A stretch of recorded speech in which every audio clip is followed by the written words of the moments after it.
Remember when you were a kid? Well, maybe you're too young to remember this. But when I was a kid, one of my favorite things about this time of year was that the Sears and Montgomery Ward, Monkey Ward, catalog, what they call their wish book, arrived. It was a catalog that had all of their things that they wanted to sell you for Christmas in it. Their regular catalog, I don't remember what time of year it arrived, but it was good too. I think Monkey Ward's doesn't exist anymore, and Sears doesn't put out a catalog anymore, as far as I know. But in today's mail, I got the equivalent of something that gives me pleasure, like that wish book did when I was a little kid.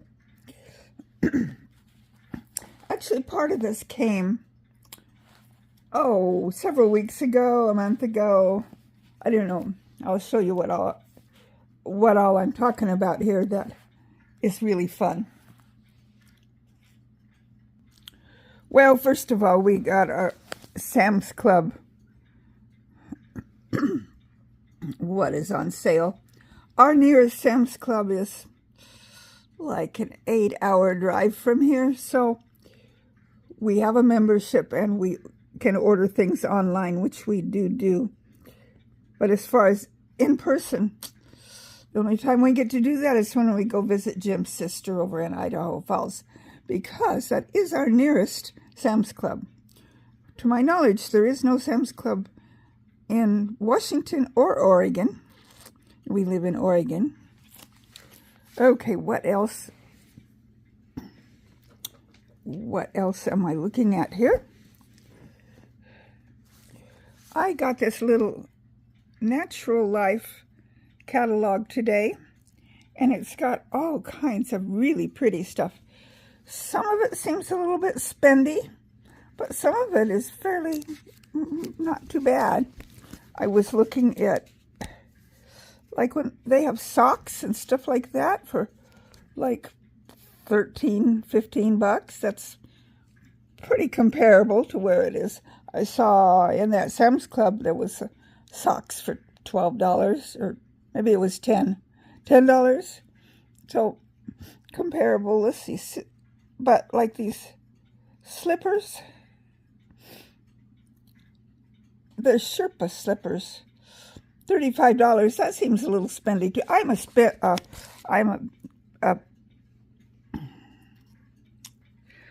a penny pincher when it comes to spending on clothes, shoes, socks, tops, skirts, pants, dresses. If it's over $50, that's too expensive for me. I have some really nice clothes. Most of them are hand-me-downs. That's what I like, is hand-me-downs. Because I've got things that I'm sure cost a lot to begin with. But now they're mine. But then I've got things that I bought too. Okay, so what else did I get that really makes me happy? The seed catalogs are starting to come in. So let me show you what I got. The first one I got a month or so ago. Okay, the one I got a month or so ago is my pine tree garden seed catalog.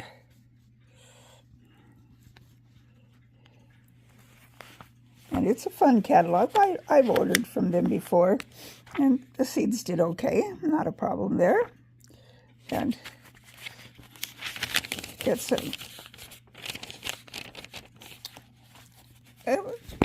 I find it's a little on the thin side. Like, here's a hybrid tomato, 10 seeds for $5.35. That seems expensive to me. I don't know, because a hybrid seed, you can't save the seeds, and, well, you can, but you have no guarantee that what it's going to grow is what you had in the first place. Okay, then a couple weeks ago, we got this one, Osborne Quality Seeds. And this one's a really nice quality catalog. And what I like about them, I have not ordered from them before, but I think I might. They are what I would consider local, which is not that local, but they're in Mount Vernon, Washington. And I'm in Athena, Oregon. So Washington, Oregon, anything in my state or the state next to me, I consider local. And nice quality. But here's my favorite. Baker Creek Heirloom Seeds. My rare seed catalog. I get this every year, and yes, I do order from them. Not every year, but quite a few years. And they were established in 1998. So the company's not that old, but they have all kinds of stuff. These catalogs are definitely my wish book catalog. Definitely. Then this Sunday at church, I watch church online while my hubby goes to the church to watch church in person. He's one of their ushers, so he helps out with ushering. But one of our friends there, that's the same friend who gave me those hydrangeas. Let me show them. The hydrangea, the dried hydrangea blooms that we have. And he came home from church with 2 things from her this week. Well, 3 technically. 2 sticks that she clipped off of her hydrangea and gave him instructions how to cut it into small pieces and put it in water for cuttings. So hopefully those take, and I have some hydrangeas of my own. But the other thing she gave me was a book.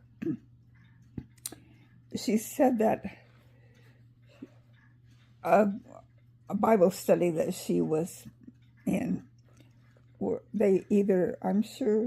not sure if she said they are studying this book or they were studying it, one or the other.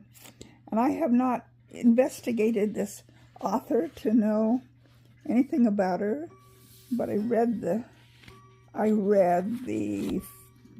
foreword, or whatever you call it, at the beginning, the introduction. And I read all the stuff on the back.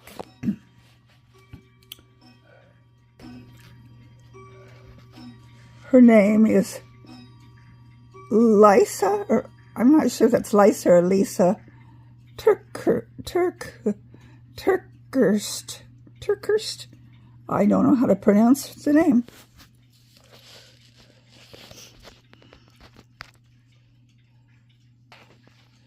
But it's What Happens When Women Walk in Faith.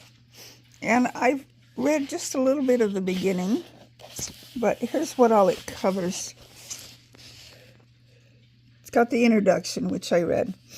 And then phase 1, leaving the map, a line in the sand. God has a plan, and loving God more than my dream.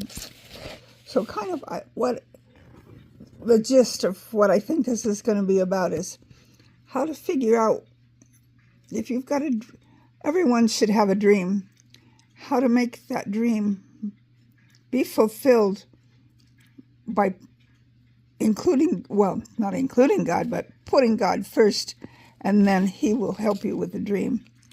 So plan 2 is famine, and I think that's going to help with when things aren't going right. Phase 3 is believing, and phase 4 is death.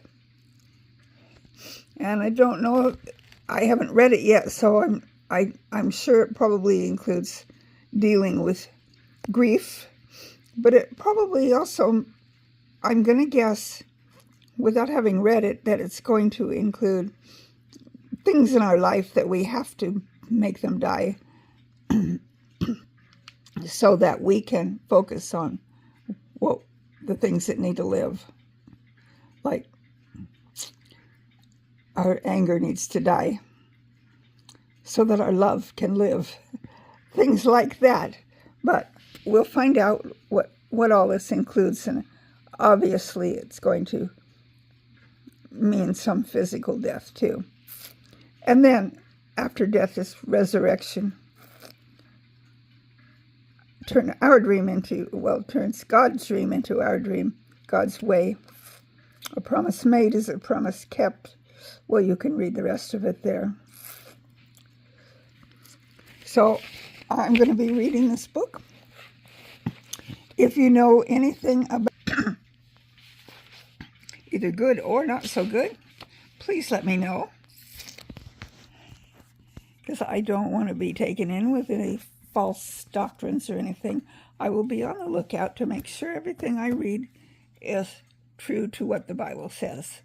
That is the main thing to watch out for, because there are nowadays lots of people who I think have the right thing in mind, but sometimes lead us in the wrong direction. So making sure that we are following what the Bible tells us along the way is very important. So I will be reading that book, and I will be dreaming about what seeds I'm going to purchase. And I will know that my gardening dream needs to be very minimal, because I'm still working on healing. And Hubby does limited gardening, but it's not his thing.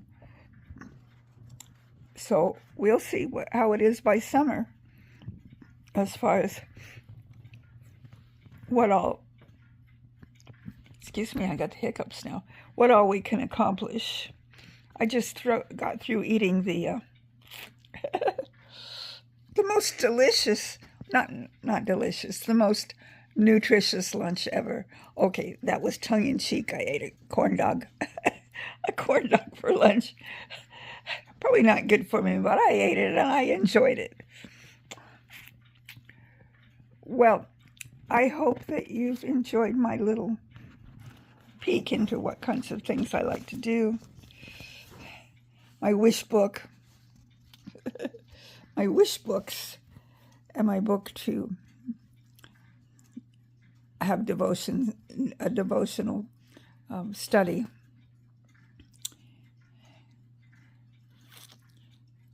Thanksgiving has come up. Well, I don't know if I'll make another video before Thanksgiving. I might make a short or two even. But then again, I might not. So if I don't talk to you before Thanksgiving, have a wonderful day for Thanksgiving. Don't eat too much. Most of all, remember to be thankful. If you live somewhere other than the United States and you don't celebrate Thanksgiving, remember, we can be thankful every day of the year, not just one day of the year. So be thankful. And I wish and pray for God's love and blessings to be upon you and in you. And remember to thank Him for everything. I will see you on my next video.